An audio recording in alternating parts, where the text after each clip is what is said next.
Yo, what's going on YouTube? It's your boy Otaku Heaven coming at you with another manga chapter review. Today I'll be reviewing One Piece chapter 798, and let me just say, I would have quit fucking with this man.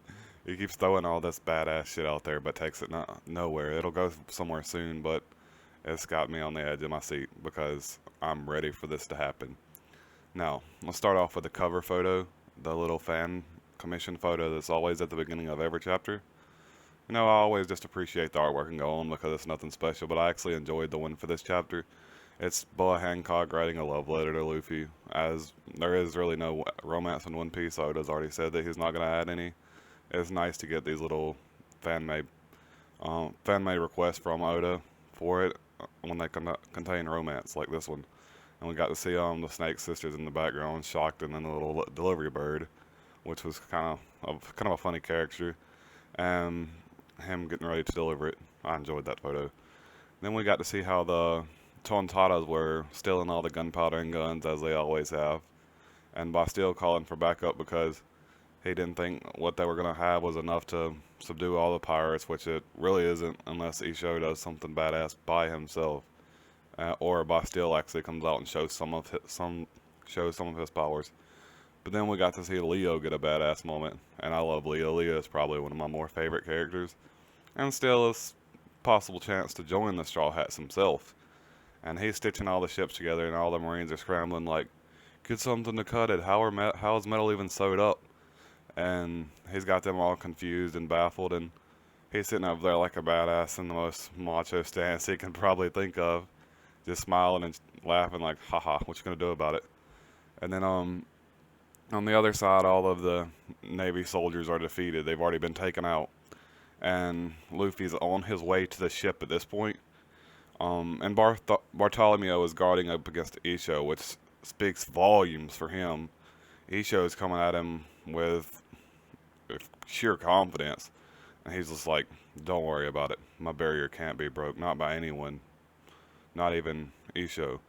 It's unbreakable. So in the face of adversity against an admiral, he stands firm, which is very strange for him because he looks like he'd be somewhere along the lines of Usopp, just being scared, but no really reason to be scared, which, like I said, speaks volumes for him. And then we got to see a little cutscene with some actual backstory. We got to see Sengoku and how he views Rocinante as a son. And the whole time that Rocinante has worked in cahoots with the Navy, he's only ever lied to Sengoku one time. And that was when he escaped with the Ope Ope fruit, and he also escaped with Law. Basically, after the, that little segment of backstory, we got to see Sengoku say, if you really want to believe that everything that you've done is for Rocinante, then let's neither one of us ever forget him. And you live your life freely because that's what Rocinante would have wanted. And then we had the little sad crying scene between them, which is probably going to be more sad in the anime, at least to me, because some scenes give me more feeling in the anime than they do in the manga, and this scene I can already tell is not going to give me as much feeling in the manga as it will in the anime. But then we got to see Isho actually use his plan as to how he's going to take care of all these pirates. He starts raising all of the rubble in the town, from all of the Dressrosa buildings being crashed by the birdcage and the fighting, and floats it up in the air. Essentially going to make like a raining attack of bricks, pretty much a barrage of small meteors, I guess you could say, made of brick. And Otsuru looks at Bastille like, do you really need backup now? Are you sure you need somebody else? Which was pretty funny because Utser is supposed to be pretty powerful, I'm understanding from what people keep saying about her, which I haven't really just researched much into Utser myself. She's got to hold a high position in the Navy for a reason. They're not just going to give her a high position unless it's solely based on prestige, which I seriously doubt because the Navy is not that type of organization, at least in One Piece. And then we got to see Luffy and Law show up. Well, Law's a bit backtracked behind, so we didn't get to see much about what Law's gonna say. But we heard Bartolomeo and them say, hey, Luffy and Law, they're here. Or Usopp said that, rather. And then Luffy comes in with an elephant gun and just straight decks Isho. I don't know if this is going to make all of the things that are floating fall down, or if Isho has enough skill to hold it all up while he's being knocked out of his own comfort zone without actually realizing it was about to happen.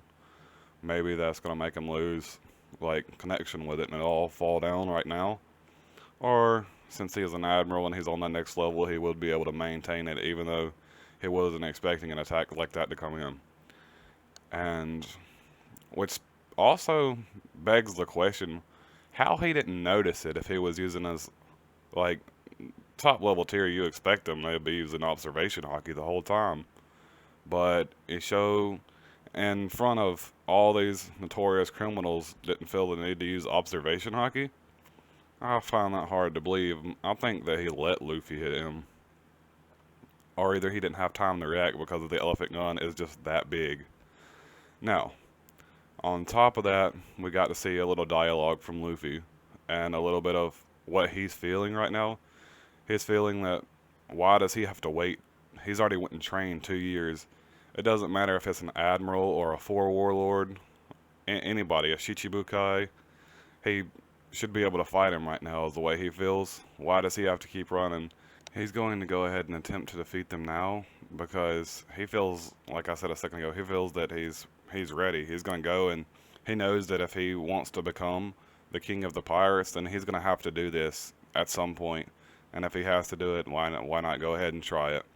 So from what the chapter says, we might get to see a little bit of Luffy versus Isho, or as seen in the anime intro, we got to see that Luffy fights Akainu, and Sanji fights Kizaru, and Zoro fights Isho. So maybe we'll get to see Zoro jump in to fight Isho, or hold him back for a second at least, which would be pretty epic. I would love to see that. And then we have what we got from this chapter. And the most thing that stood out to me was my boy Leo. He's holding strong up there with the stance, and then basically making a mockery out of the Navy by sewing their ships together. So even when they do decide to leave the Eastport, or when they can leave the Eastport, the Navy can't really follow them except for Isho, because Isho can just like stand on a rock or something and lift that rock up and chase them down. So that's gonna prove difficult for Luffy and them to escape because Isho can actually chase after them. Sengoku is there to just laugh it off, I think, so Sengoku is probably not going to be too much of a problem, even though he does still have a strong connection with the Navy. What we got out of this chapter, in addition to that, was some more background on the D. What Sengoku said that Rocinante probably didn't really know anything about the D, but he seemed like he was saying that in a jokingly lying manner, so Rocinante obviously knew something about the D, he just probably didn't know the full story, as Sengoku obviously knows because he was literally the highest member in the Navy that you can be, except for the Gorosei, which is, they're in the top in the world government, so he is the top in the Navy. And we got to see the power level of the admirals, what level Luffy has to be on to be able to take on an admiral, or even a Yonko for that matter, because he raised up that big ass rubble blanket that would pretty much damage everyone on the island, and everyone was very terrified by that, except for, Luffy and Law, because they have a little bit more bravado being captains. And even, Bartolomeo, he's one of the bigger pirates out right there, and he's still fearing Isho right now, and saying that we should already go ahead and go before Usopp notices Luffy and Law showing up. And maybe Luffy will get put in his place, maybe Zoro will get put in his place, maybe they'll realize that they need more than what they have, and they might figure that out in Zou or Wano Kuni, because I really doubt they're going to take another time skip this soon. So that's going to happen a little bit later on. Maybe they'll learn, like I said in my last video, some secret techniques to help deal with him, or my last video or two, one of the two. And then we got to see Law basically. No, Sengoku told Law that everyone with the D in their name, including Rocinante, is always has strange encounters with fate. That's just the role of anybody bearing the name of the D. And overall, Oda's just fucking with us again because let me go ahead and give my rating. My rating for this chapter is a 7 out of 10 just because there wasn't really too much plot progression. There was a little bit of character progression and character development between Luffy actually saying what his desires are right now and the backstory with Sengoku and Law and Orosinante and all that. We didn't get a whole lot of plot progression, but we got some character progression and development between Law, Luffy, Orosinante, and Sengoku. And we got to see the power feel for both Isho and Bartolomeo. So overall, I'm going to give it a 7 out of 10. But again, Oda's just fucking with us because I'm ready to see who joins the crew.